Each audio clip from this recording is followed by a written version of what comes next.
du Père et du Fils et du Saint-Esprit. Que l'Esprit Saint vous habite et par lui que le Seigneur soit toujours avec vous. Bonjour mes amis. Je suis très heureux de célébrer avec vous le jour du Seigneur dans la joie, comme nous venons de le chanter, peuple joyeux.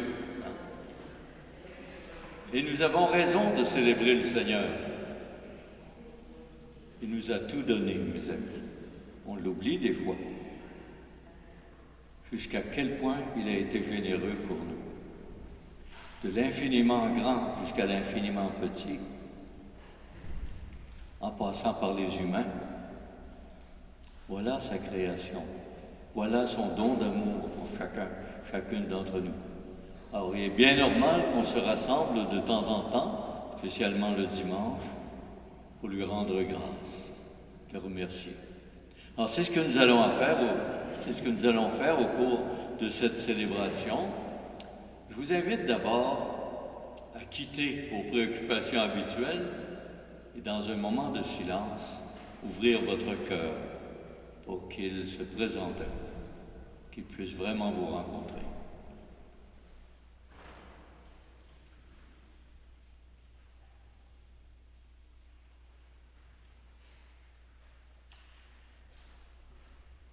Comme l'apôtre Paul, reconnaissons devant Dieu nos fragilités, nos faiblesses. Confions-nous aussi à son amour miséricordieux. Seigneur Jésus, envoyé par le Père vers ses enfants aux cœurs obstinés, prends pitié de nous. Ô Christ venu dans le monde pour faire de nous des prophètes, prends pitié de nous. Seigneur, élevé dans la gloire du Père, où ta grâce nous soutient, prends pitié de nous. Que Dieu Tout-Puissant nous fasse miséricorde, qu'il nous pardonne nos péchés et nous conduise à la vie éternelle. Chantons maintenant notre louange, Seigneur.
Prions le Seigneur.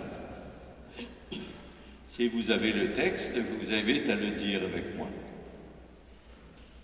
Seigneur Dieu, par l'abaissement de ton Fils, tu as relevé le monde déchu. Donne à tes fidèles une joie sainte tu les as tirés de l'esclavage du péché. Fais-leur connaître le bonheur éternel. Par Jésus-Christ, ton Fils, notre Seigneur, qui vit et règne avec toi dans l'unité du Saint-Esprit, Dieu, pour les siècles des siècles. Veuillez vous asseoir.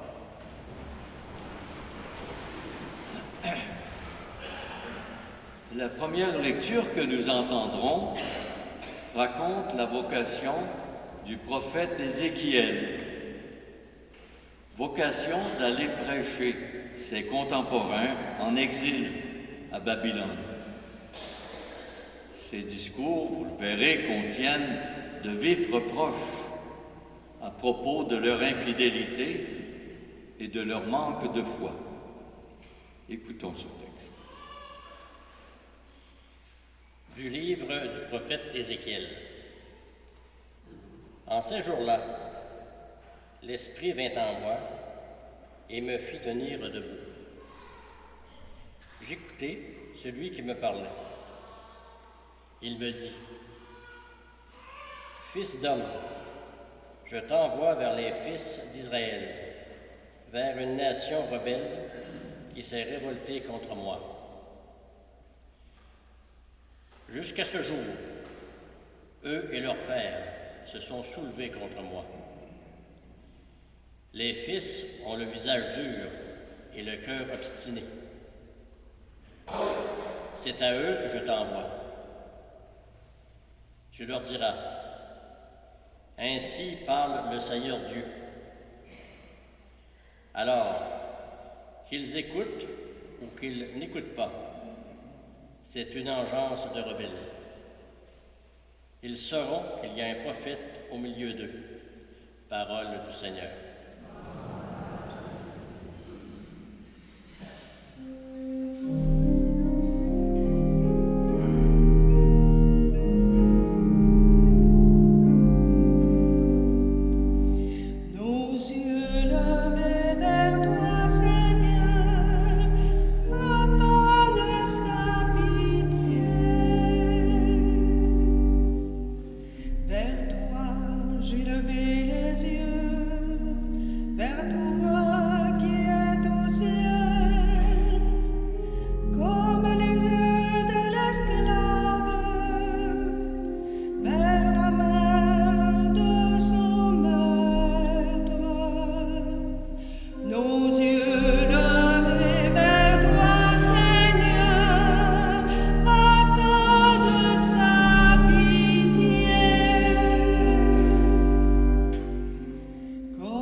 La deuxième lecture que nous entendrons présente une confidence de saint Paul.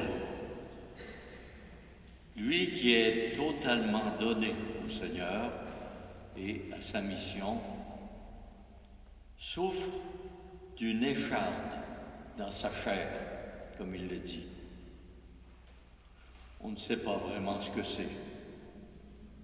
Mais cette faiblesse l'amène à faire confiance totalement au Seigneur.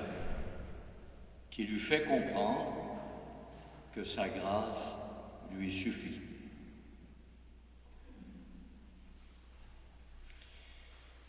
De la deuxième lettre de Saint Paul apôtre aux Corinthiens. Frères, les révélations que j'ai reçues sont tellement extraordinaires que, pour m'empêcher de me surestimer, j'ai reçu dans ma chair une écharde, un envoyé de Satan, qui est là pour me gifler, pour empêcher que je me surestime. Par 3 fois, j'ai prié le Seigneur de l'écarter de moi. Mais il m'a déclaré, « Ma grâce te suffit, car ma puissance donne toute sa mesure dans la faiblesse. » C'est donc très volontiers que je mettrai plutôt ma fierté dans mes faiblesses, afin que la puissance du Christ fasse en moi sa demeure. C'est pourquoi j'accepte de grand cœur pour le Christ les faiblesses, les insultes, les contraintes, les persécutions et les situations angoissantes. Car lorsque je suis faible, c'est alors que je suis fort. Parole du Seigneur.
Le Seigneur soit avec vous. Évangile de Jésus-Christ notre Seigneur, selon saint Marc.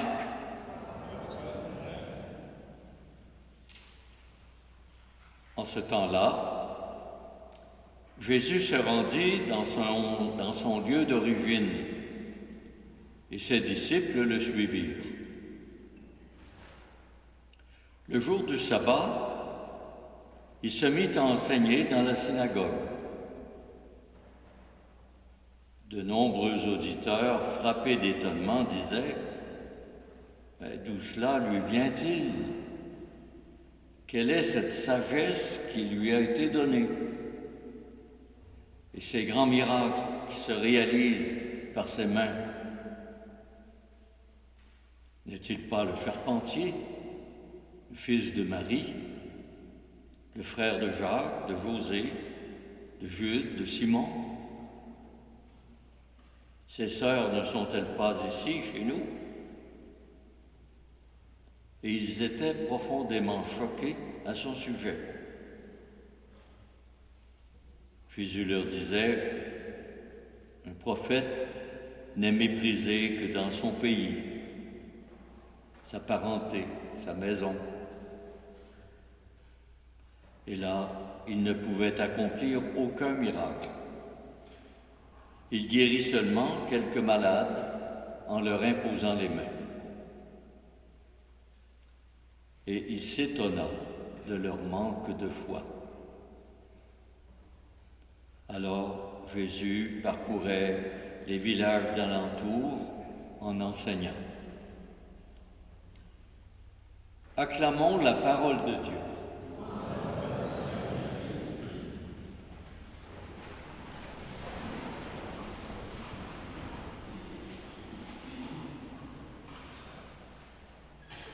On a bien compris, chers amis, c'est un jour de sabbat à Nazareth. Dans la synagogue, la population est réunie, comme d'habitude, pour louer Dieu, écouter la Bible, prier.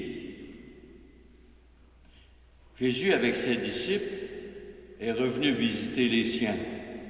Il est là, dans la synagogue, avec eux.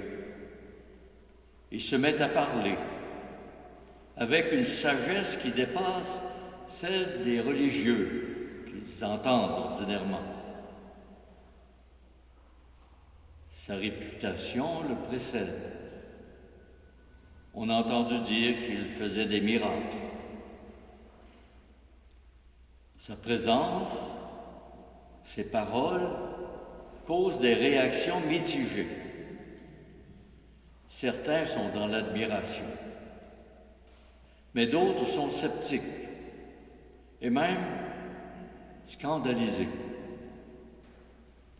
Pour qui se prend-il pour agir ainsi? Après tout, il n'a pas fait d'études comme les pharisiens. Il n'est qu'un modeste charpentier, le fils de Marie, de Joseph. On connaît bien sa famille. Qu'est-ce qui lui prend d'agir comme un prophète? Et surtout, de se présenter comme fils de Dieu, le Messie. C'est certainement une imposture. Voyez, mes amis, parce qu'ils enferment Jésus dans ce qu'ils connaissent de lui, parce qu'ils le réduisent à l'image qu'ils en ont depuis son enfance, ses auditeurs ne peuvent l'accueillir comme fils de Dieu, ni comme son porte-parole, encore moins accepter de se laisser déranger par lui. Jésus est navré de leur incrédulité, et ne peut faire de miracle pour eux, parce que les miracles nécessitent la foi. Ce récit de la vie de Jésus peut nous poser à nous des questions. Nous qui connaissons Jésus depuis notre enfance, comment le percevons-nous maintenant? Comme un personnage d'un autre âge qui est complètement en dehors de nos pensées, de notre vie? Ou encore comme un genre de philosophe qui a dit de bien belles paroles de sagesse qui peuvent nous aider à vivre dans l'harmonie, la famille, la société, mais ça ne va pas plus loin, c'est tout. Où est-ce qu'on le voit comme lui-même s'est présenté? Le Fils de Dieu, la parole, l'expression même de Dieu. Celui qui nous aide à connaître le grand projet de Dieu sur nous, grand projet d'amour. Comme celui qui nous aide à nous aimer, mutuellement nous pardonner. Comme le bon pasteur qui nous conduit à Dieu. Comme le Sauveur qui nous libère du mal, du péché, de la mort éternelle. Celui qui fait de nous des enfants de Dieu. Alors, mes amis, quelle est notre foi en Jésus? Plus encore, pouvons-nous dire que nous sommes ses disciples? Comme chrétiens baptisés, nous avons reçu la mission d'annoncer Jésus, de le faire connaître, de le faire aimer, d'être son témoin par notre parole et notre façon d'agir. nous pouvons nous aussi alors nous heurter à la fermeture, au malaise, aux critiques de gens indifférents, récalcitrants, peu ouverts à la pertinence du message de Jésus pour aujourd'hui. Nous le savons, il est même difficile de parler de notre foi, de nos valeurs religieuses à nos proches. Il nous arrive de partager les sentiments de Saint Paul, ce grand missionnaire et fondateur de communautés qui a connu lui aussi le rejet de ses compatriotes. Faut oublier qu'il était au départ un pharisien dans la religion juive et très actif. Et après sa conversion, il a été complètement rejeté par les siens, qui ont réussi même à le faire mourir. Mais dans son intimité avec le Christ, Saint Paul a saisi qu'il devait totalement s'en remettre à lui, même pour ses limites personnelles, l'écharde dans sa chair, comme il l'appelle. Chers amis, l'Évangile d'aujourd'hui est une belle occasion pour nous de dépoussiérer notre relation avec Jésus, de lui faire davantage confiance, de lui demander la grâce de mieux le connaître, de vivre une grande intimité avec lui. C'est là qu'on le connaît vraiment. Et de nous donner le courage d'être dans le monde d'aujourd'hui ses disciples, ses témoins, et des témoins, des disciples enthousiastes, courageux, malgré nos fragilités, malgré les difficultés que nous rencontrons, sachant bien que pour nous aussi, sa grâce nous suffit. Amen.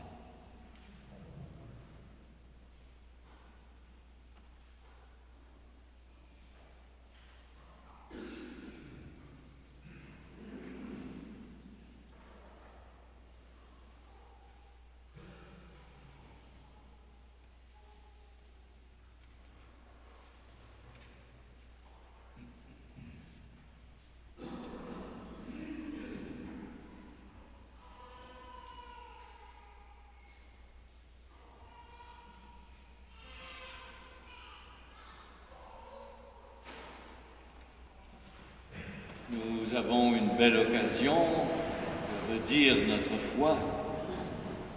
Redisons ensemble. Je crois en Dieu, le Père Tout-Puissant, Créateur du ciel et de la terre, et en Jésus-Christ, son Fils unique, notre Seigneur, qui a été conçu du Saint-Esprit, est né de la Vierge Marie, a souffert sous Ponce Pilate, a été crucifié et mort, été enseveli, est descendu aux enfers, le troisième jour est ressuscité des morts, est monté aux cieux, est assis à la droite de Dieu, le Père puissant, d'où il viendra juger les vivants et les morts. Je crois en l'Esprit Saint, en la Sainte Église catholique, en la communion des saints, en la rémission des péchés, en la résurrection de la chair, en la vie éternelle. Amen. Aujourd'hui encore, le Seigneur nous appelle et nous envoie. Il compte sur nous pour témoigner de son amour pour tous ses enfants.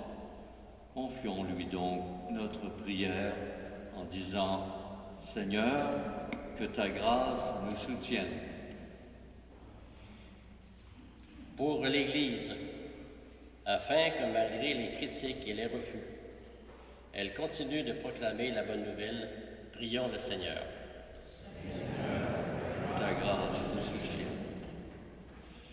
Pour les gens élus aux divers paliers de gouvernement dans notre pays, afin qu'il veille à assurer le bien-être de la collectivité.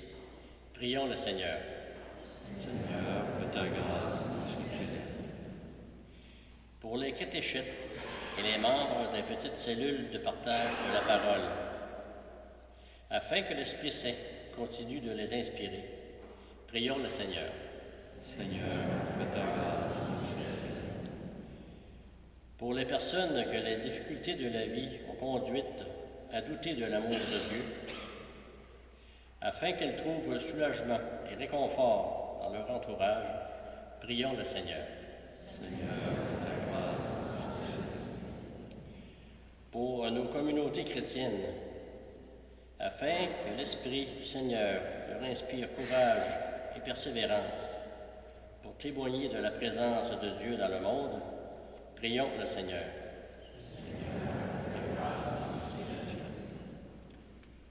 Nous avons tous des intentions de prière qui nous sont chères, les personnes qu'on aime, le monde qui nous entoure. Voulez-vous, on va prendre un petit moment pour les présenter au Seigneur d'abord. Et ensuite, nous présenterons au Seigneur toutes les intentions de prière que vous avez formulées et que Jean-Louis vient de déposer sur l'autel.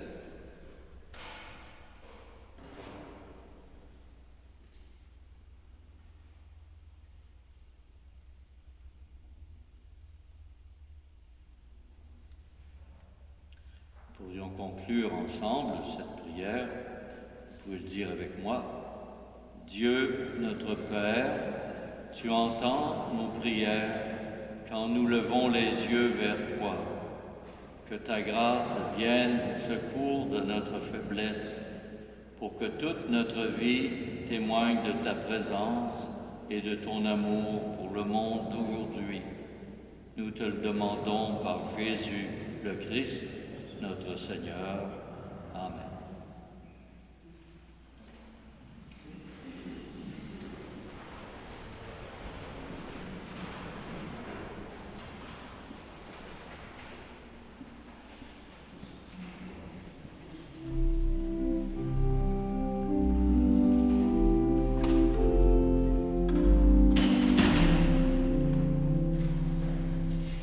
Notre Père, notre Dieu,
Puissions-nous être purifiés, Seigneur, par l'offrande consacrée à ton nom, qu'elle nous conduise de jour en jour à vivre avec de la vie du ciel, par le Christ, notre Seigneur.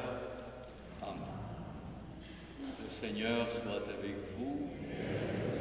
Élevons notre cœur. Rendons grâce au Seigneur notre Dieu.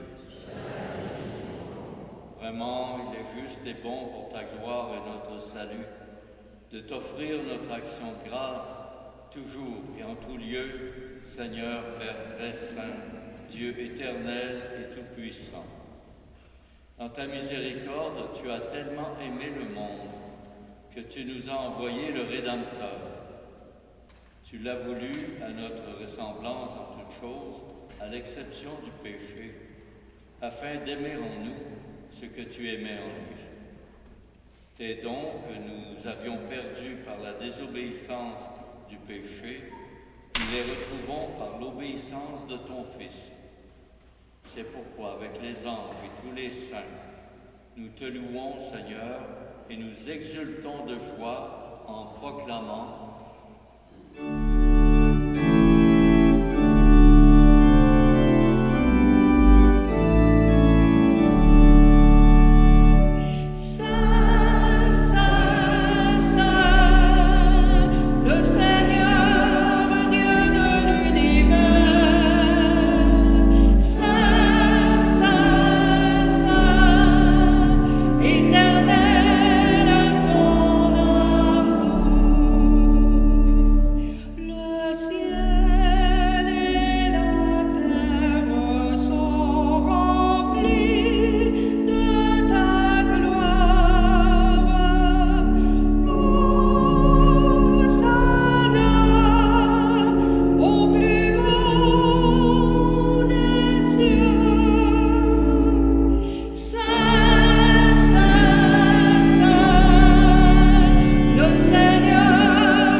Et il est juste que toute la création proclame ta louange, car c'est toi qui donnes la vie, c'est toi qui sanctifies toutes choses par ton Fils, Jésus-Christ, notre Seigneur, avec la puissance de l'Esprit Saint. Et tu ne cesses de rassembler ton peuple, afin que du levant au couchant du soleil, une offrande pure soit présentée à ton nom. C'est pourquoi nous voici rassemblés devant toi, Dieu notre Père, et dans la communion de toute l'Église, nous célébrons le jour très saint où notre Seigneur Jésus-Christ fut livré pour nous. Par lui, notre Rédempteur et Sauveur, que tu as glorifié, nous te supplions de consacrer toi-même les offrandes que nous apportons. Sanctifie-les par ton esprit, pour qu'elles deviennent le corps et le sang de ton Fils, Jésus-Christ notre Seigneur, qui nous a dit de célébrer ce mystère. La nuit même où il fut livré, il prit le pain, En te rendant grâce, il dit la bénédiction, rompit le pain et le donna à ses disciples en disant, « Prenez et mangez-en tous, ceci est mon corps livré pour vous. »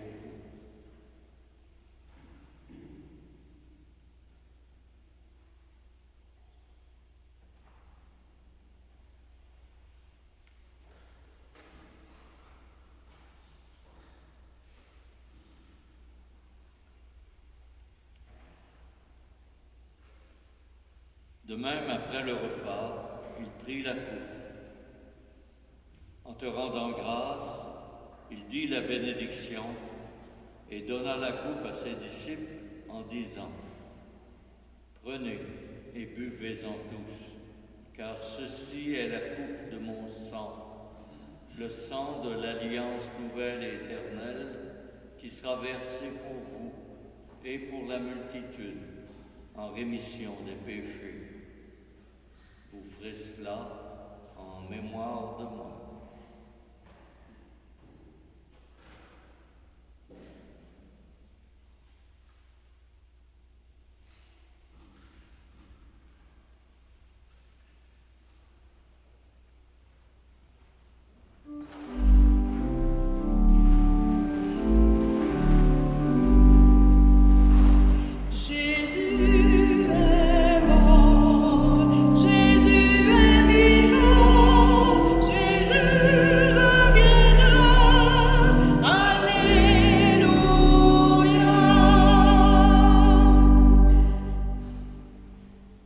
En faisant ainsi mémoire de ton Fils, de sa passion qui nous sauve, de sa glorieuse résurrection et de son ascension dans le ciel, alors que nous attendons son dernier avènement, nous t'offrons, Seigneur, en action de grâce, ce sacrifice vivant et saint. Regarde, nous t'en prions, l'oblation de ton Église, et daigne reconnaître ton Fils qui, selon ta volonté, s'est offert en sacrifice pour nous réconcilier avec toi. Quand nous serons nourris de son corps et de son sang et remplis de l'Esprit Saint, accorde-nous d'être un seul corps et un seul esprit dans le Christ. Que l'Esprit Saint fasse de nous une éternelle offrande à ta gloire, pour que nous obtenions un jour l'héritage promis avec tes élus. En premier lieu, la bienheureuse Vierge Marie, Mère de Dieu, avec Saint Joseph, son époux, les bienheureux apôtres, les glorieux martyrs, Sainte Anne, la bienheureuse Élisabeth Turgeon, et tous les saints et saintes qui ne cessent d'intercéder auprès de toi et nous assurent ton secours. Maintenant, nous te supplions, Seigneur, par le sacrifice qui nous réconcilie avec toi, étends au monde entier le salut et la paix. Affermis ton Église en pèlerinage sur la terre, dans la foi et la charité, en union avec ton serviteur, notre pape François, notre évêque Denis, l'ensemble des évêques, les prêtres, les diacres, et tout le peuple que tu as racheté. Écoute en ta bonté les prières de ta famille que tu as voulu rassembler devant toi. En ta miséricorde, ramène à toi, Père très aimant, tous tes enfants dispersés. Pour nos frères et sœurs défunts, en particulier pour Roger et Bruno Brisson, pour Sonia Lapointe, dont c'est le 15e anniversaire de décès, pour tous nos parents, nos amis défunts. En ta bienveillance, accueille-les dans ton royaume, où nous espérons être comblés de ta gloire tous ensemble et pour l'éternité, par le Christ notre Seigneur, par qui tu donnes au monde toute grâce et tout bien. Par lui, avec lui et en lui, à toi Dieu le Père Tout-Puissant, dans l'unité du Saint-Esprit, pour les siècles des siècles.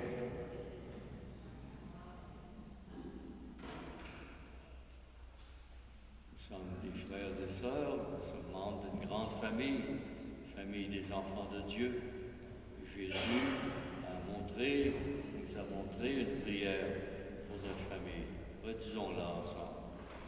Notre Père, qui es aux cieux, que ton nom soit sanctifié, que ton règne vienne, que ta volonté soit faite sur la terre comme au ciel. Donne-nous aujourd'hui notre pain de ce jour. Pardonne-nous nos offenses comme nous pardonnons aussi à ceux qui nous ont offensés. Ne nous laisse pas entrer en tentation, mais délivre-nous du mal. Délivre-nous de tout mal, Seigneur. Donne la paix à notre temps. Soutenus par ta miséricorde, nous serons libérés de tout péché et protégés dans nos épreuves, nous qui attendons que se réalise cette bienheureuse espérance, l'avènement de Jésus-Christ, notre Sauveur.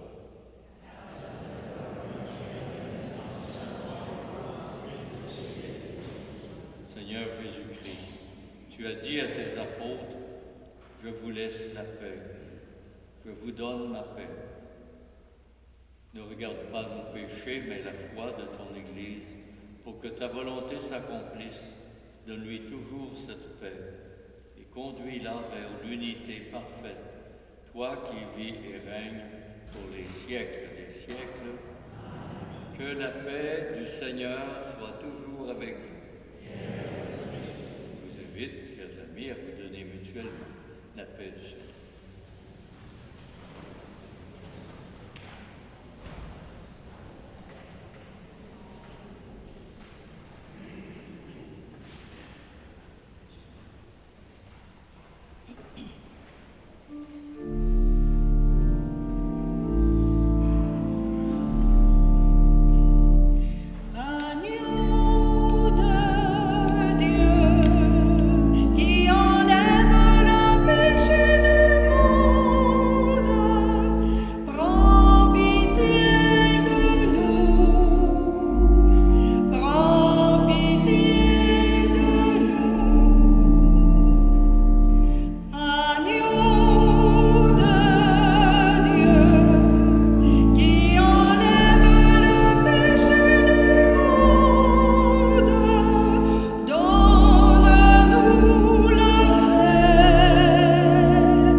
Voici l'agneau de Dieu.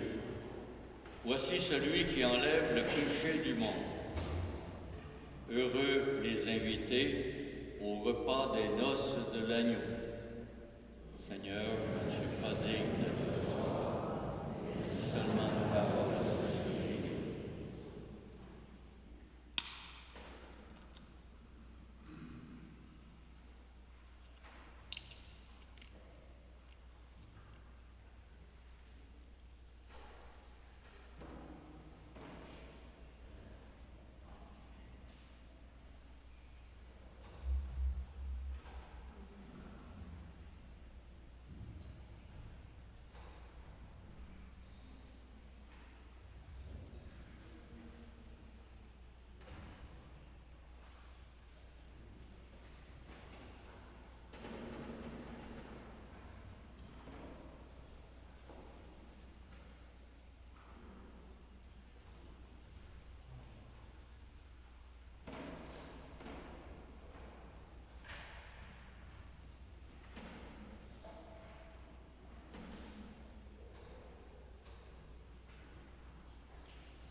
Je me joins à vous pour remercier nos artistes, remercier aussi nos servants de messe et lecteurs et l'équipe paroissiale qui nous accueille avec tant de générosité et j'ajouterais de fidélité d'année en année. Merci à vous tous. On va tous les applaudir, voulez-vous?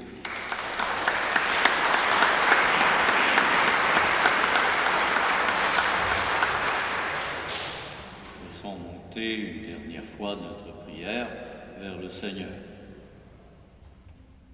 Comblés de si grands bienfaits, nous te supplions, Seigneur, fais que nous en retirions des fruits pour notre salut et que jamais nous ne cessions de chanter ta louange. Par le Christ, notre Seigneur. Le Seigneur soit avec vous. Que Dieu Tout-Puissant vous bénisse et vous garde, le Père, le Fils et le Saint-Esprit. Je suis heureux de célébrer avec vous, chers amis. Je vous souhaite un bon dimanche, un bon été et allons dans la joie et la paix du Seigneur.